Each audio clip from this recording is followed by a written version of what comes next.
you know, Dak Prescott put it on the money. Did he? I know you Did don't he believe now? that.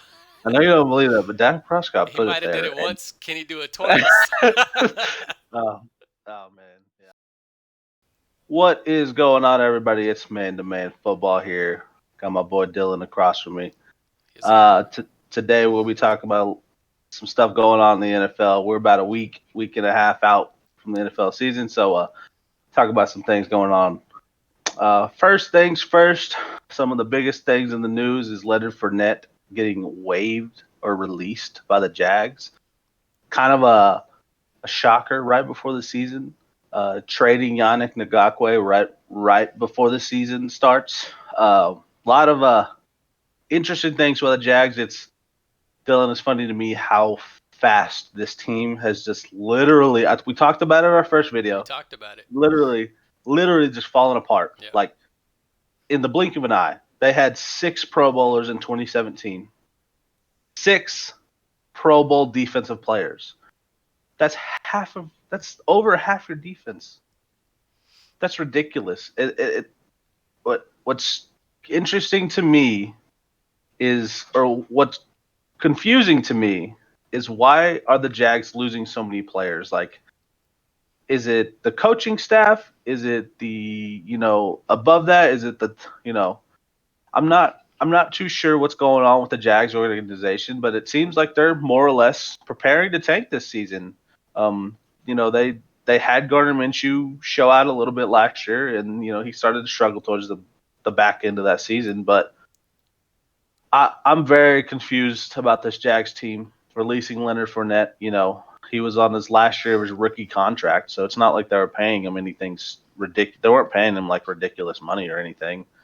Um, it's got to be pretty bad when D tackle Yannick Ngakwe literally agrees to take a $4 to $5 million pay cut just to get out of the organization. Yeah. So that's a little scary to me. Like, even being drafted by the Jags, even being drafted by them, like that would make you skeptical. It's like, what am I getting myself into? Like, and then right before the season, that's got to affect you somehow as a rookie, or as a rookie coming in, as a As a teammate on the player on that team, team, just in and you general, just yeah. just like what are the what how would you feel as a player coming off that?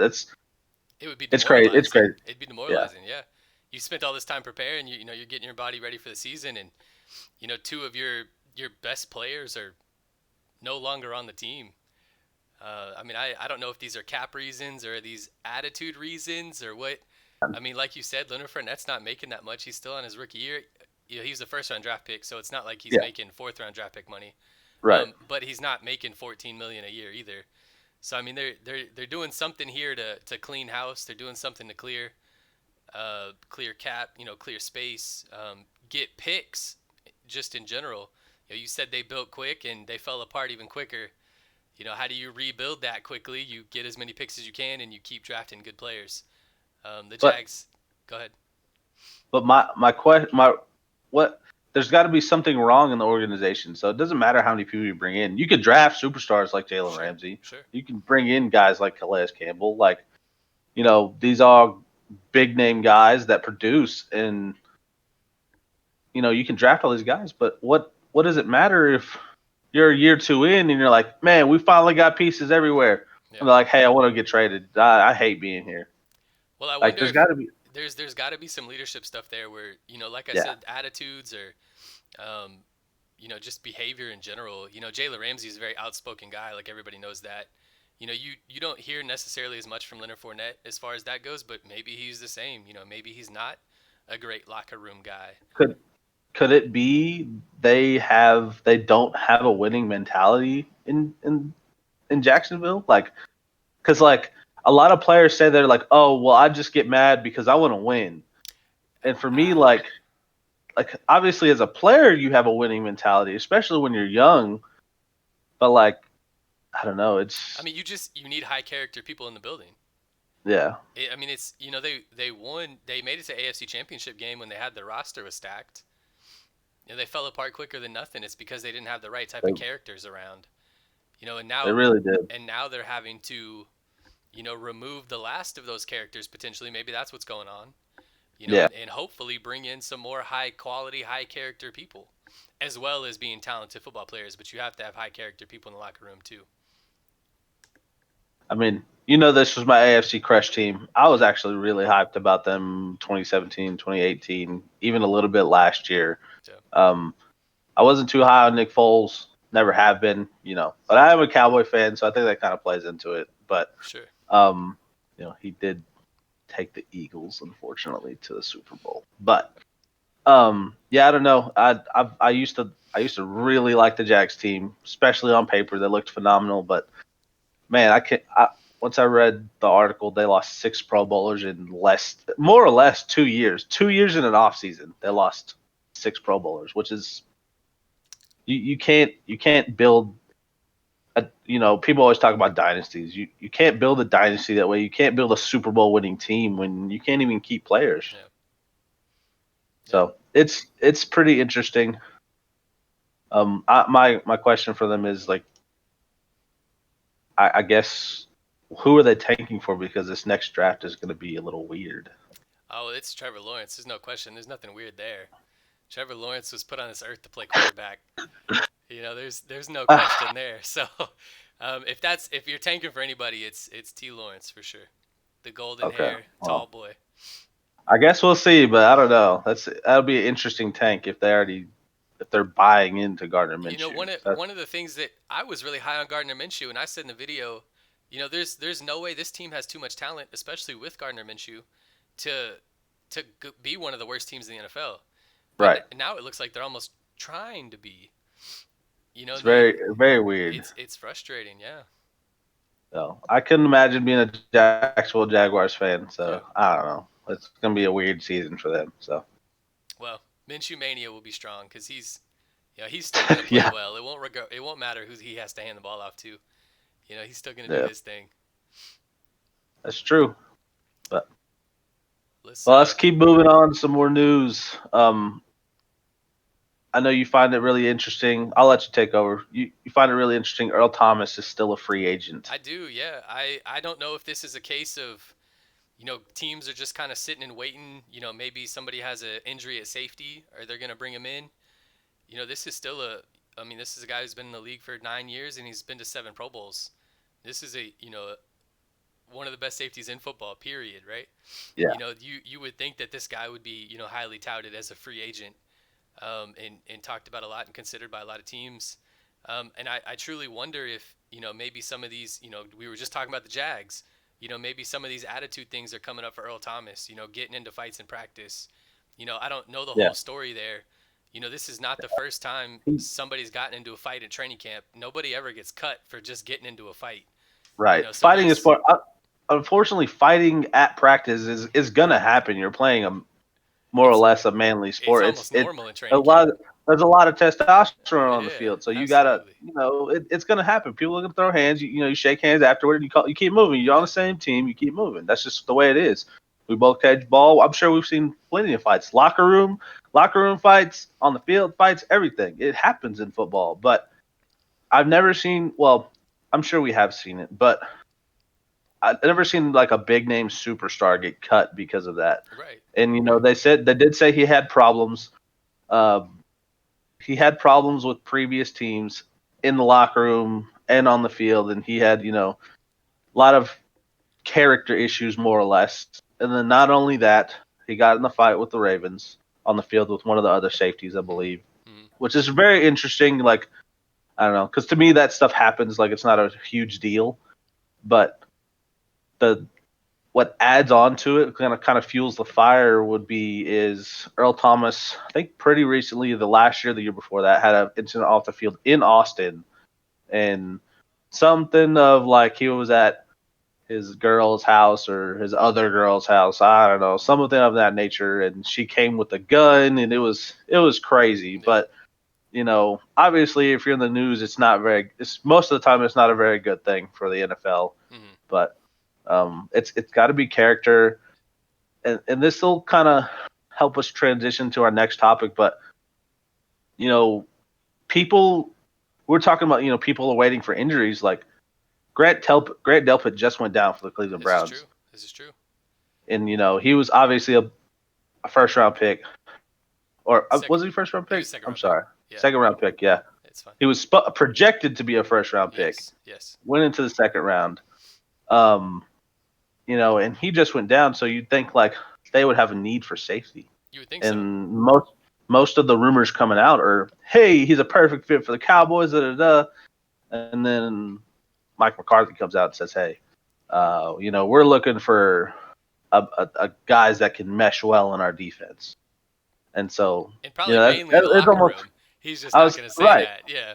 And it's almost like a hidden Right. message in that saying like, hey, we don't want guys like that. Right. We want Right. guys that are going to play as a team. Right. So I'm wondering like if that has anything to play into it, but I don't know. Earl Thomas situation is very weird. It's sad for me, man. Earl Thomas is a Longhorn legend, and so Yeah, kind of getting a feeling now that he might not have the character that I thought he did, and be right. as professional as I thought he was. And when people talk about who DBU is, Earl Thomas is one of those guys you have to bring up in discussion. Because he's one of our few guys still playing right now that play at an elite level in the NFL. He's represented the Longhorns well on the field. Um, I hope it's not a character thing. I hope maybe it's a team just kind of, waiting Yeah, yeah. for some bad injuries or something. I'm not sure, man. I really don't know. Um, It could be that they don't want to pay him, but I don't really see that being an issue, especially this close to the season. Like right. most teams are already prepared. They got their cap set. Like, hey, Earl, come play for us 1 year. Like, And I do wonder for Leonard and Earl both, for Leonard Fournette and Earl Thomas both, if kind of the whole COVID thing plays into it, yeah, and kind of the, it's hard to bring a guy in, and have him do everything that you've been doing for weeks and weeks and weeks now, and with all the preparation, all the testing, all the, obviously every team's doing it, but not every team does it the same way, I'm sure. There may be risk there with who he's been exposed to, and so there may be other question marks than that exist this season that wouldn't exist in another season. yeah. I don't know, man. There's some weird things going on in the free agency market this year because usually guys like Earl Thomas and I mean even guys like Leonard Fournette, who's not like a super superstar like Yeah, top five running back, but yeah. he is a very good running back. Yeah, So he's a beast though. yeah, so A guy I'm like interested to see what Jay goes De- on this year. Jay Devon Clowney's still sitting out there as a free agent. Yeah, I haven't heard anything yeah. about him in months. Haven't heard anything about him in weeks, months. It's been a while. So this free agency before these free agents are big names and Right. they're just sitting on the waiver and Yeah. they're just sitting there and teams. I'm wondering if teams are talking to them.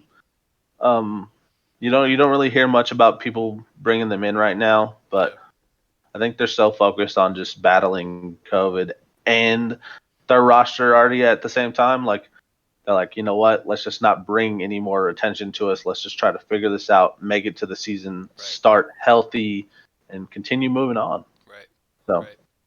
um, that'll bring us to the next thing is, Derwin James, man. yeah, yeah, Derwin James out for the season, 6 to 8 months with but they didn't really say exactly, but it was a knee injury, something with a meniscus. Um, man, that hurts the Chargers, hurts them badly. I really can't. The guy. How many games do you know how many games he played last year? To I my knowledge, he got hurt in training camp, and I don't think he Yeah, played a single down last year. So this is going to be 2 years in a row another. that one of the best young safeties in our game of football is going to miss. And Yeah, it's sad for me. I mean, this dude was. It looked like in training camp I was seeing highlights of, him locking down Keenan Allen in one-on-ones and man coverage. We're talking about a strong safety locking down one of the best route runners in the league, right? I yeah, mean, this guy is, he's the real deal. He would be right up there with Jamal Adams, if he was on the field, yeah, but sometimes, man, the best attribute you can have is to be available. And yeah. unfortunately for Mr. Derwin James right now, the man can't stay healthy. And it's It's unfortunate. pretty rough. It's sad to see. Yeah, because I think we talked about it prior video. Is we were excited to watch him play for the Absolutely. Chargers, but Absolutely. it just unfortunately wasn't in the cards for him. So I'm really sad to see that he got hurt. But it's football, man. Things It happen. is. It is. Things happen to good people too. So And I do wonder, your body can only take so many injuries, man, before your mentals give out. I'd hate to see a young player step away from the game, but I Yeah. mean, man, if it, I've it's thought about that too. yeah, He could pull the Andrew Luck card and walk yeah, out early. he You could, know, he'd be considered really early leaving he as a would, retirement from he would, football. But um, man, I don't know. That's a tough situation for Derwin James, especially being that young, because there's a lot more life to live, and you want to yeah, protect your body. And more players are more in tune with protecting themselves nowadays. It used to be injuries, push through, fight, continue, push your body as much as you can.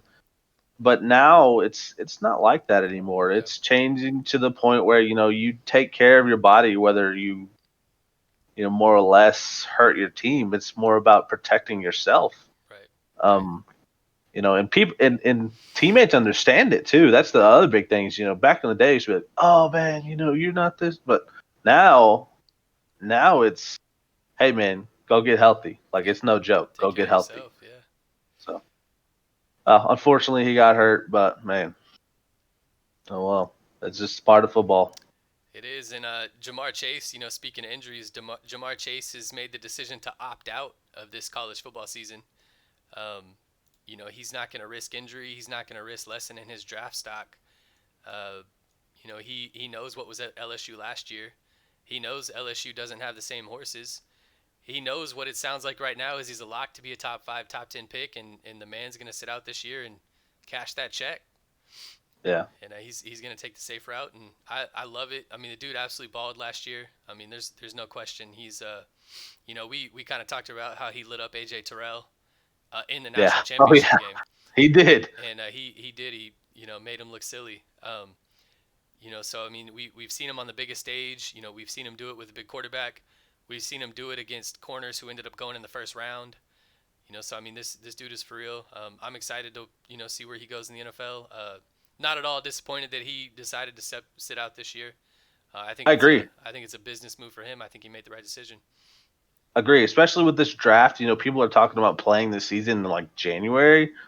I was like, what if you get hurt in February or March right before the draft? Right. You're going to be your draft stock went from being a second round pick, third round pick to probably not even being drafted or drafting super late because hey, you're already going to be out the entire season next year. So, I mean, it's going to be an interesting draft, especially if they play a super late college football season. But I mean, people are going to hurt themselves if they play this year. Some people will. Some people Yeah. are going to, get that Joe Burrow treatment and skyrocket to the Yeah. top.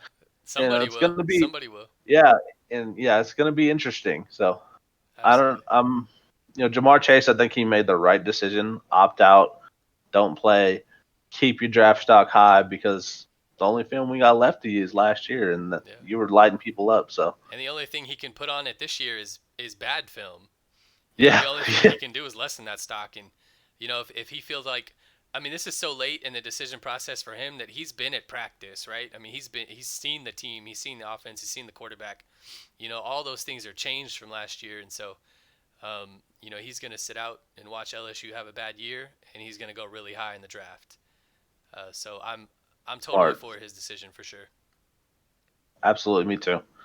Um, well, last but not least, the most recent thing in the NFL is the Alvin Kamara. Just it's not really a dispute. We're really not sure what's Yeah, we're going not on with sure what's going Kamara on.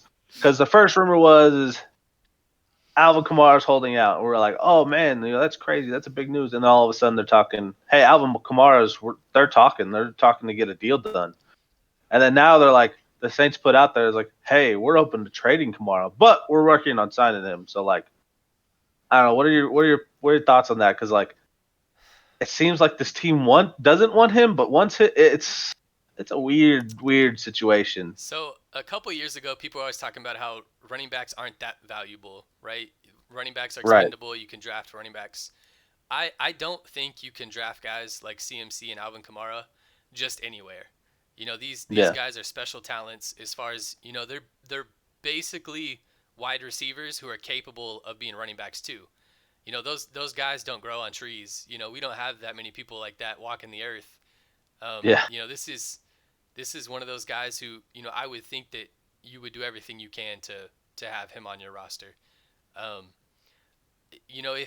if they end up trading him and the value's there, if you can get a first round It, pick for him or something. I mean, I don't know what the that price tag would be, but that's what they want. They've already stated if they do trade him, they want a first rounder. They right, want a first round pick. right. So, I um, and I don't honestly even know if that's worth it, because like I said, you could go into the first round next year, and there's no guarantee you're gonna get Alvin Kamara. There's no yeah. guarantee you're replacing him. So I think for me, thinking from like a GM standpoint or a coaching standpoint, you would have to think about how much you're trying to pay him. So like, we paid. I'm a Cowboy fan. We know that. We paid Zeke. We you paid paid Zeke. Zeke. He's a top, one of the top, if not the top paid running back in the league. He's up there. So a lot of people don't see it as worth it. And the Saints organization, we've known they're really smart. So you've got Drew Brees, got Alvin Kamara. They've built well. Michael Thomas. I'm I don't. I think it's more of a cap issue, maybe, Okay. possibly, Okay. but I'm not really sure. I don't really know much about the Saints cap space, but I think they're making moves to start to build beyond Drew Brees. Okay. So if they don't have the cap space to sign a new guy, that's who knows, the new and upcoming Lamar Jackson or Pat Mahomes or whoever may be out there is coming. We don't know. You talk about Trevor Lawrence, he may be the new guy. He could be the superstar. We don't know. Sure. Sure. That's the great thing about the NFL is most of the time you don't know with these rookies. Um, they could be just planning for the future and trying to play it smart and make sure they don't overpay a running back and can't pay anybody else. So I mean, I hear I'm you. not really sure. I think if you're gonna overpay anybody, I think these really elite receiving backs, these guys who can line up at wide receiver, I think these are the guys you overpay. You look at a guy like Leonard Fournette, who basically is just a pounding up the middle type How? of running back. Yeah, You can draft guys like that in the seventh round. yeah, They may not be as good at it as Leonard Fournette, but you're not finding an Alvin Kamara in the seventh round. yeah, You may there may not be another Alvin Kamara for a while. We'll see. yeah. We'll So see. it's easy. I wouldn't say it's easy, but I mean, you could find big boys that run 4.4s, like Yeah. the 230 whatever. Yeah. Like that's a Leonard Fournette type right there. Just get vertical Yeah. and call it a day. But yeah, guys like CMC who are phenomenal pass catchers, Yep. phenomenal at running routes on top of being find the hole, no, you basically doing both. Sure. And I kind of agree with that. Like, Alvin Kamara is that guy, so And I I'm think interested. Zeke's that guy too. So I mean, the Cowboys paid him. I think he's worth I it. think, Absolutely. I think he is too. Zeke is that guy that can pound the rock too Yeah. as well. Yeah. He can put his head down, and he's always fighting for extra yards, 3, 4 extra. But we haven't really used him in the passing game much. Hopefully He's that'll had some change. great. Yeah, I hope it changes. But we should be running a lot more screens, being creative with him, run screens with him out of the slot. Do something interesting. They can do a lot of stuff with guys that are elite running backs like that and can catch the ball. You know, Dak Prescott put it on the money. I Did know you he? don't. I know you don't Did he believe now? that. I know you don't believe that, but Dak Prescott He put it might have did there. it once. Can he do it twice? Oh, oh man, yeah. This was a fun one for me. I love talking about Kamara and this is such a weird off season, so It it's is. been fun. But Off thank you season's guys almost for over. watching. Yeah, it's almost over. I'm ready for some football, Yes, man. sir. So, but thank you guys for watching. Like, subscribe, comment down below. Let us know what you think. Ask us questions, man. We love it all. So, appreciate it, guys.